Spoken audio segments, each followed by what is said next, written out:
I will admit I'm a little bit nervous today. I behaved myself well on the junk boat last night. So I am clear-eyed and bright-eyed and bushy-tailed, but I am a little bit nervous to share some of my journey with you.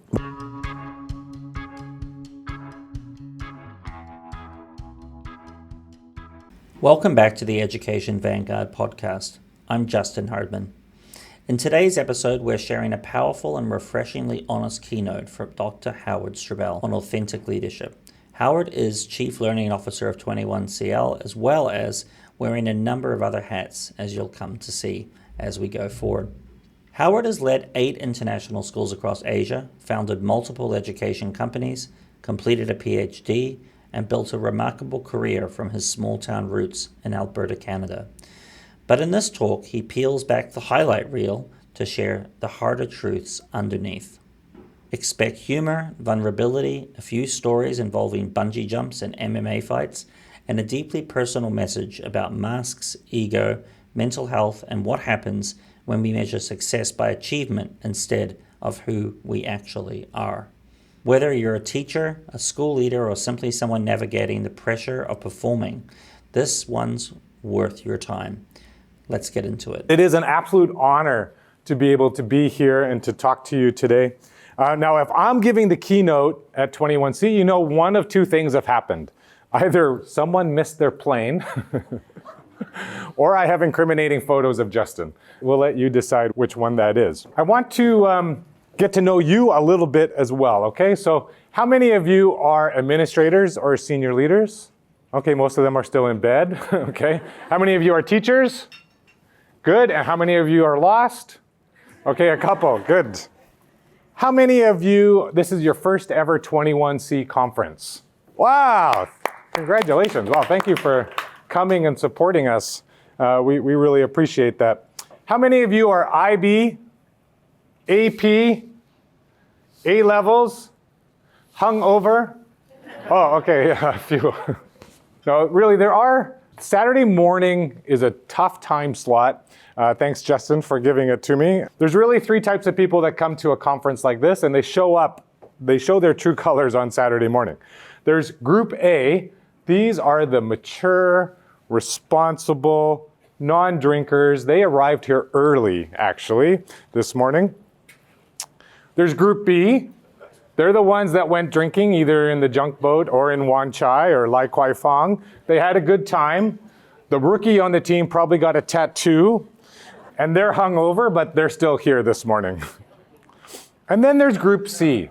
That's that one. Yeah, Danny's that group. Okay. And Group C, they're not even awake yet, right? They're still in bed. But what's going to happen is they're going to attempt to sneak in late. This is also why we took away all the seats at the back, so they have to come sit at the front. Now, when they try to sneak in late, and it could be during this session or it could be during one of the next sessions, I need us all to use your teacher glare. You know your teacher glare, that one that makes 13-year-old boys cry? When they walk in, we're going to give them the old hairy eyeball and then watch them slink their way into the audience. But for whatever reason you're here at 21C, I'm glad that you're here this morning and looking forward to talking to you.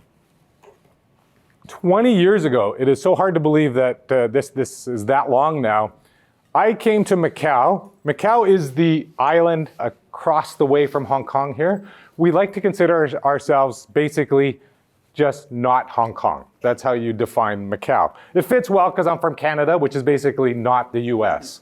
So there's a good parallelism there. I found myself in Macau starting Alberta's first ever international school. And I came from a small town in Alberta, Canada. We had 1,000 people in our town. Everyone drove pickup trucks. We had no stoplights, and even the stop signs were suggestions because you pretty much knew where everybody was going anyways. You know, you mastered the one-finger wave when you're driving your truck. And so I came to Macau and I traded the wild, wild west for the wild, wild east. Macau had just licensed gaming. The casinos were popping up. People were moving to Macau. And even though a lot of people thought Macau never needed another international school or an international school, we grew TIS, which we proudly know or proudly call the international school, T is a capital, the international school in Macau, to just under 1,500 students. And it was a fantastic journey. But there came a point in my career when I found myself standing on the edge of the Macau Tower, about to jump off. But don't worry, it wasn't like that. It wasn't one of those on the edge kinds of things. I was actually strapped in a straitjacket, and I was about to attempt the world's tallest bungee straitjacketed escape in the world. Now, this is also a very good metaphor for leadership, and especially my leadership journey. It's kind of like controlled chaos. You're moving fast, you're screaming like a 12-year-old boy, you're under pressure, everyone is watching, and sometimes you're not entirely sure how you got there, and you sure as hell don't know how you're going to get out of it. My journey has been a series of midlife crises. Most people have one midlife crisis, they get over it, and they move on. I like to have multiple midlife crises. And so, straitjacket escape from the Macau Tower was one of them. I also find that every one of my midlife crises tends to have a leadership lesson in it. Everyone thinks they're a leader and has a good plan until they get punched in the face. This was my next midlife crisis when I was 40 and decided I would become a fighter. And so this is a charity boxing match that we started and held at the Venetian. I started an MMA gym, a Warrior Foundation, working with children. And unfortunately, that's me getting punched in the face. This was all part of my strategy. This was the way that I defended. I would wear my opponents down by blocking their punches with my face until eventually they gave up. Now, there's nothing more embarrassing than being punched in the face, except being mounted. Yeah, that's that nervous laughter. That's me on the bottom, being mounted in my first MMA match and getting punched repeatedly in the face. Not only is it embarrassing to get mounted, and I hope I never say those words again, but losing, sometimes you learn more in leadership about losing than you do by winning. I did win the first one here, the boxing one, even though it looks like I didn't, but the other one I definitely lost. Now, after 30 years in education and doing all of this, I've done, I forgot another midlife crisis that I had. I was in Macau, and I became a semi-professional poker player. That year there, I made more money as a poker player than I did as head of school. That should tell you more about how TIS pays than it does about my poker skills. But yeah, I became a poker player as well. Once a tiger, always a tiger, and I also became a Disney princess. But that's another story. One thing I've learned through 20 years of international education, 10 years in Canada before that, is that leadership is influence. That's all it is. It's not a role, it's not a title, it's not a fancy office. The executive assistants are really nice, that helps a lot, but it's just influence. Teachers influence students, teachers influence teachers, leaders influence schools, and of course schools influence communities. Which means something very, very important, and I want to make sure you get this today. You don't need permission to lead. Wherever you are in your career and in your family, you can lead. And the fact that you're here this morning and at 21C tells me that you're a learner, you're a leader, and you're looking to improve professionally and probably personally as well. Now, this is also my mantra. My leadership was powered by whiskey and coffee, and presumably also ADHD. So I don't just survive ADHD, I thrive in ADHD. And I was also told that when you give a keynote, you have to have at least one cat meme. So that's my token cat meme on there. Now, tell me if this has ever happened to you. You wake up in the morning, you've had a bad morning, a bad sleep, you are in a bad mood, you yell at your kids, maybe you bark at your wife or your spouse. You may even kick the dog on the way out of the apartment. No, sorry. Going too far? Okay, sorry, okay. Don't worry, my goal is to offend all of you today. If you're not offended by the end of my keynote, please come up afterwards and I'll personally offend you before you go. You get to your classroom or your office, you're frazzled, you're frustrated, and you open the door and suddenly it's happy, happy teacher face, right? You were the Incredible Hulk on the way to school, and suddenly you open the door and you're Mr. Bean, and you've now put on that mask. You're competent, you're calm, you're collected, and that's important. Our students need that clarity. Our staff need that confidence. But masks, while helpful, can also hurt us. And so we've all worn masks, right? Growing up, we put on one mask to make our parents proud of us. We put on another mask to make sure that we fit in with our friends. When we became teachers, we learned how to put on that professional teacher mask that education demanded of us. When we became leaders, we put on a mask when we're in front of our staff. We probably put on a different mask when we're in front of the board. But the problem with masks is that it becomes dangerous when you start believing your own performance. When you start believing that the mask that you're wearing is more comfortable and more you than you are without it. I think sometimes we're so afraid to take off our masks to show our true selves that we find the safety and the security in that mask. And two things can happen. One, we can start to believe that the mask is us, and we forget who we are. And it can lead to two things. One, ego. I've seen more schools falter because of the leader's ego than almost anything else. Now, the ego doesn't actually come from them being amazing, it comes from them being insecure. The other challenge about masks, though, is that we lose ourselves. We forget who we really are. Now, a staff member once asked me, Howard, when will it ever be enough? As Justin said, I have a lot of claims to fame. I was very successful. I was very driven. Last year I was running 8 international schools.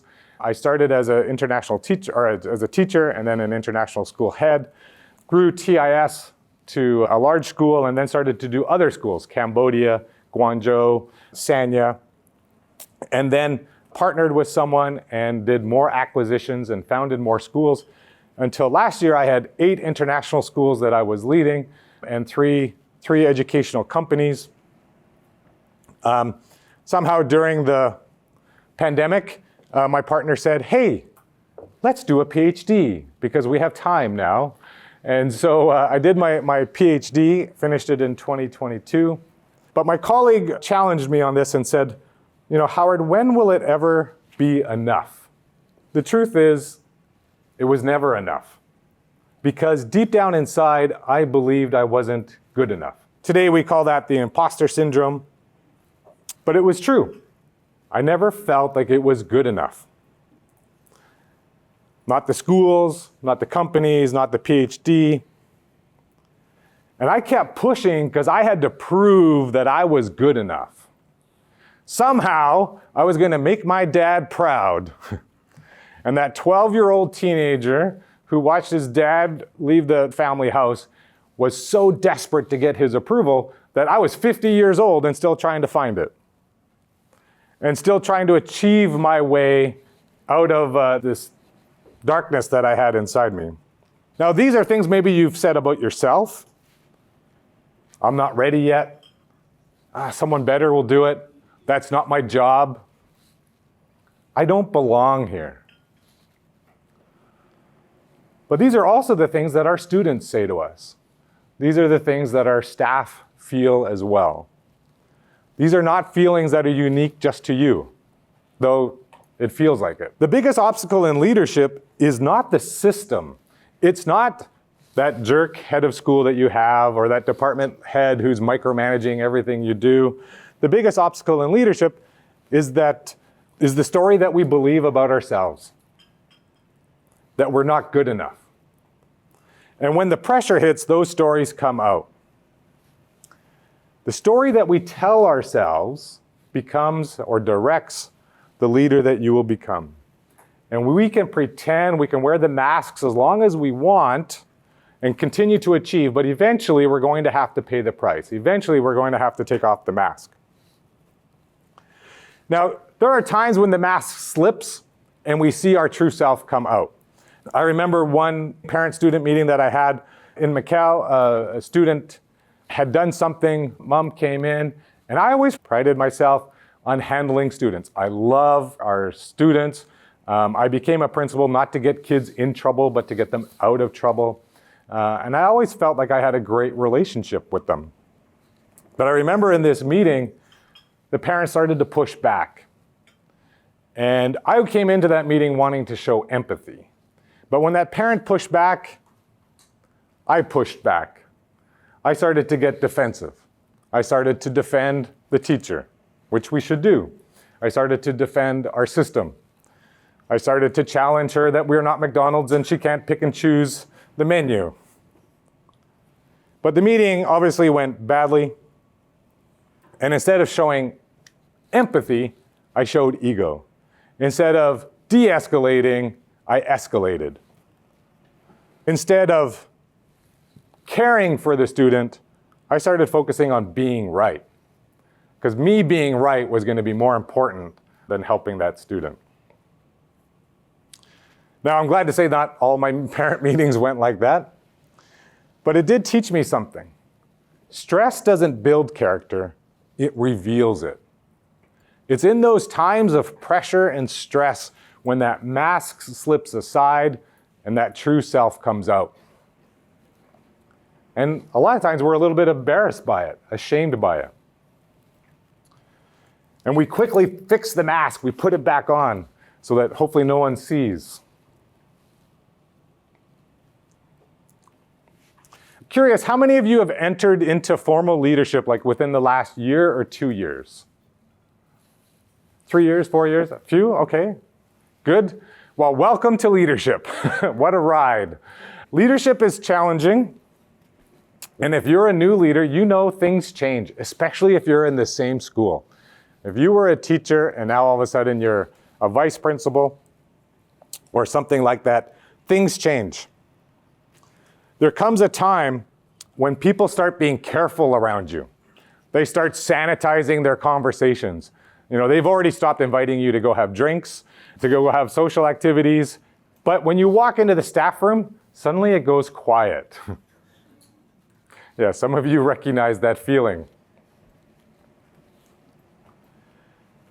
And I remember when that happened to me, people were being very careful around me as the head of school, and that's not a good sign because that creates blind spots. And if you don't have the pulse of your school right at your fingertips, there's a risk that you're going to have more and more blind spots. And we're going to make mistakes. Just like I made a mistake in that parent meeting, you will make mistakes as well. There's going to be times where the stress gets to us and we crack. But your team will forgive mistakes. They won't forgive blindness. And maybe you can think of a leader now who seems a little bit blind. You know, they have a blind spot and it's impacting their leadership.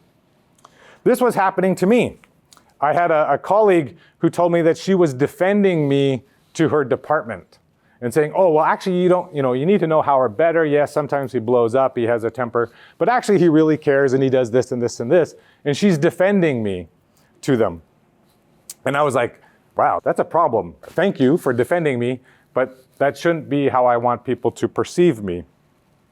So I think I have the solution for this. There we go, hairy eyeball.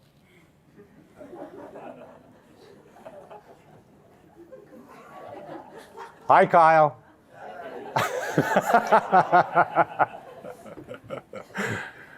It's good. I told Kyle I needed him to come here and support me today, so I appreciate it. I have the solution for this, and it's the GYHOOYA Committee. I believe every leader needs a GYHOOYA Committee so that you avoid creating blind spots in your leadership. Your GYHOOYA Committee, if you haven't figured it out already, is the Get Your Head Out of Your Ass Committee. Yes, how many people feel they need a GYHOOYA Committee? Okay, how many people know someone else who needs a GYHOOYA Committee? Yeah, that's what I thought. As leaders, sometimes we need to don't take a picture of that. Don't post that on, okay. Straight on LinkedIn. Oh yeah, good. Yeah, we all need a group of people who are contractually obligated to tell us the truth, no matter what, especially when we don't want to hear it. About 18 months ago, my life from the outside looked amazing.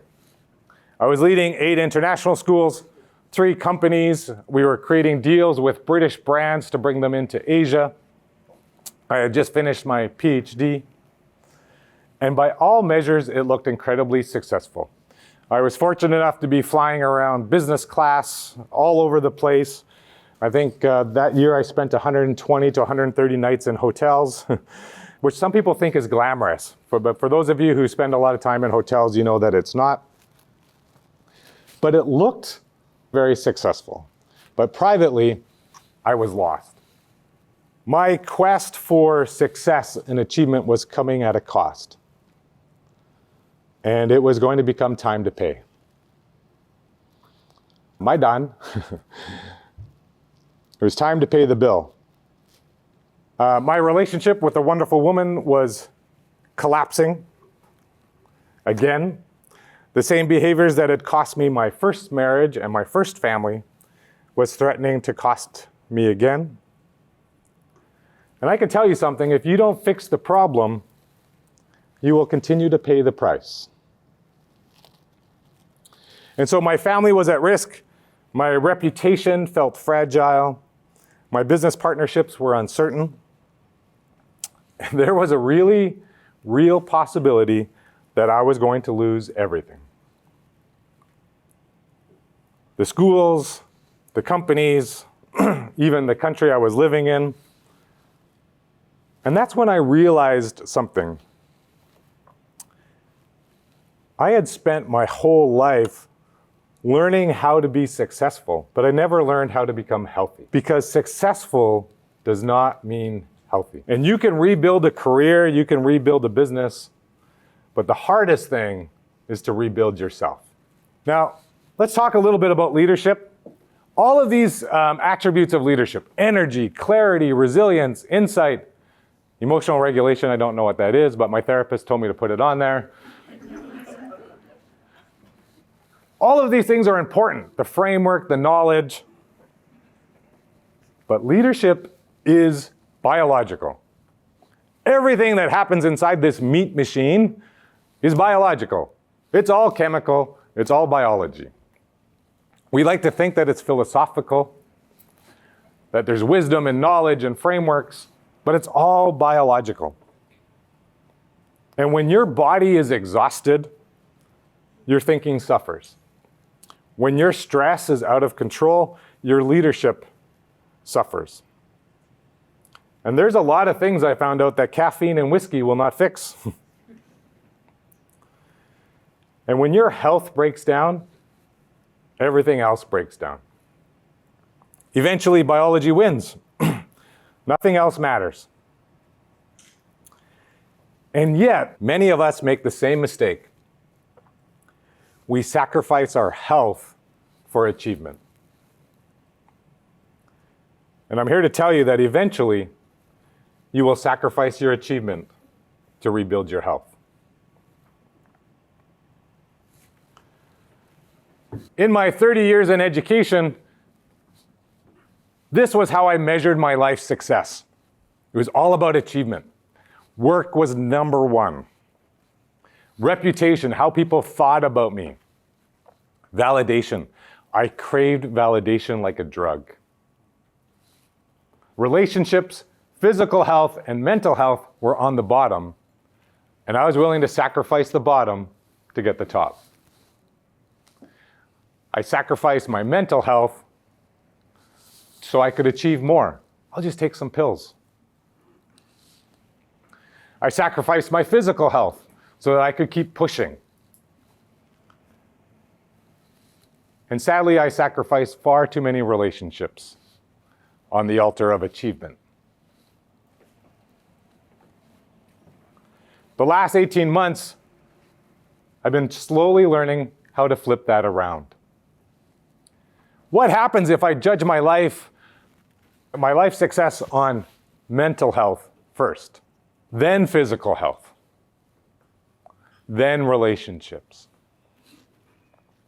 and then lastly, reputation, and then work? You'll notice I've taken validation out of that. At 51 years old, I realized I didn't need my dad's damn approval. But yeah, when we put our mental health and our physical health and our relationships first, the rest comes into alignment. And it's scary, it's hard, but it comes about being less about achievement and now about acceptance. And so for 18 months, I've been doing the hard work of working on myself, my mental health, my physical health, my relationships. And I wish I could tell you that everything worked out. It didn't. I lost my relationship. I lost my second family. I lost 4 of my schools. And I had to just stop and focus on getting through one day at a time, focusing on my mental health and my physical health. And that was scary. Because everything told me that I was failing and I was wrong and I was making a huge risk. Because everything, only work had mattered up till then. And the reality is, I think as leaders, you probably recognize this as well. You know that you've been affecting your mental health by the amount of work you've been doing. It's affecting your physical health. And physical health doesn't mean you need to get into shape. I feel like I'm in the best shape I've been in my whole life. I'm 52 years old now. But you probably have things in your life that you wish you were doing or could do, but you put them off because you've got to do you have to prep for that staff meeting or you need to prepare for that class. The reality is we don't start to pay attention to our mental, physical health and our relationships and the damage we're causing it.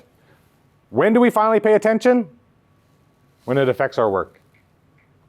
It's already affecting our relationships at home with our friends or our family.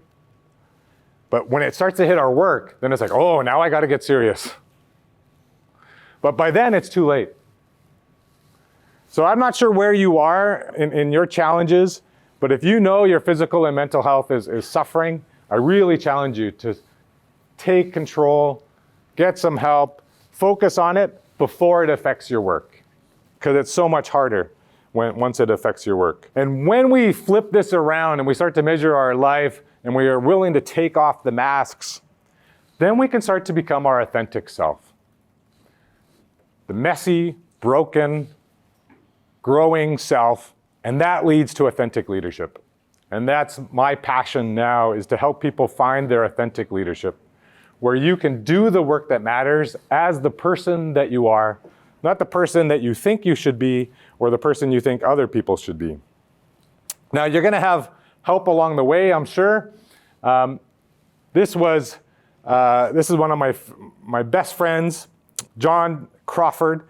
He started Ernst & Young Accounting here in Hong Kong, and then he became Mr. Canada and Mr. Canadian Education. He helped to start the Canadian School in Hong Kong, the Canadian Club in Hong Kong, and then started the International School in Macau.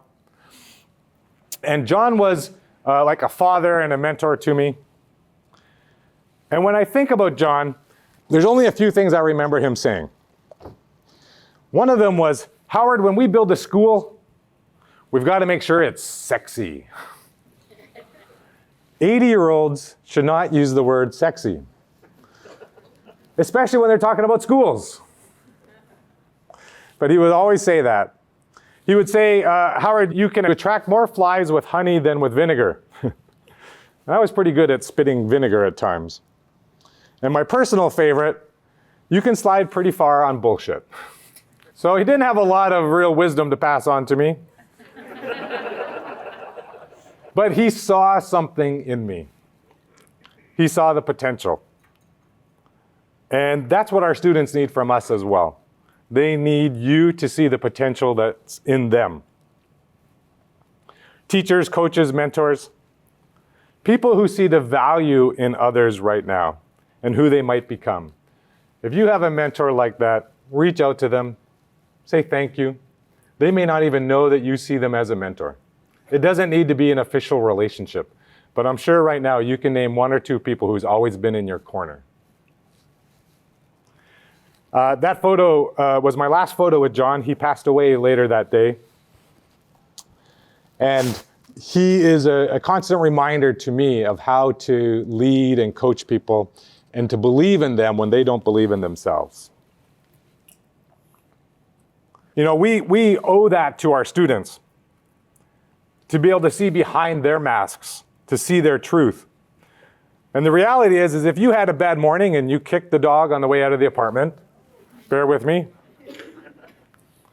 you're probably going to have a hard time caring for that obnoxious 15-year-old boy in your English class. Our students don't get the version of us that we wish we were. They get the version of us that shows up every morning. Our students are watching, and they learn who we are way before they remember what we taught them. Same with our staff. Your staff don't care about the handbook or the policies. They learn who you are, more importantly than what you do. And so just in closing, you already know this, but I want to encourage you. Our students deserve the best version of ourselves. Our families deserve the best version of ourselves. And most importantly, you deserve the best version of yourself. You probably won't change for yourself. You'll change because you broke a relationship, you hurt people, you did things you're ashamed and embarrassed about. But at some point, you have to do this for yourself. Not for your school, not for your boss, not even for your students, not even for your family, though they deserve all the best versions of you as well, but for yourself. To accept yourself, to become fit to lead, physically, mentally, emotionally, so that you can come into this fullness of your authentic self, that messy, broken part that still shows up every single day. And for those of you that are doing that right now, I applaud you. When you wear your emotions on your sleeve, when you stand in front of your staff or your students, and you are your true vulnerable self, wow, what courage. And we heard yesterday from our speaker about the value of having courage. So I challenge you, if you know you've been putting on some masks and you've been hiding, you're afraid of people to see the true self that you are, start taking off those masks. If you know you're sacrificing your mental or physical health, or you're starting to damage your relationships because of your quest for achievement and work, start flipping that around. Because in order to lead well, you have to first be well. And so I wish you all a very wonderful rest of your conference.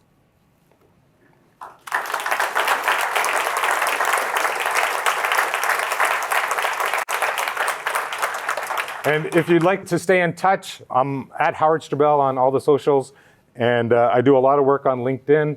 That's my QR code for LinkedIn. I have a book coming out, hopefully in April, about the loneliest seat, and love for anyone to give me feedback on that as well. But thank you all very much. You're a wonderful audience, and enjoy the rest of your conference.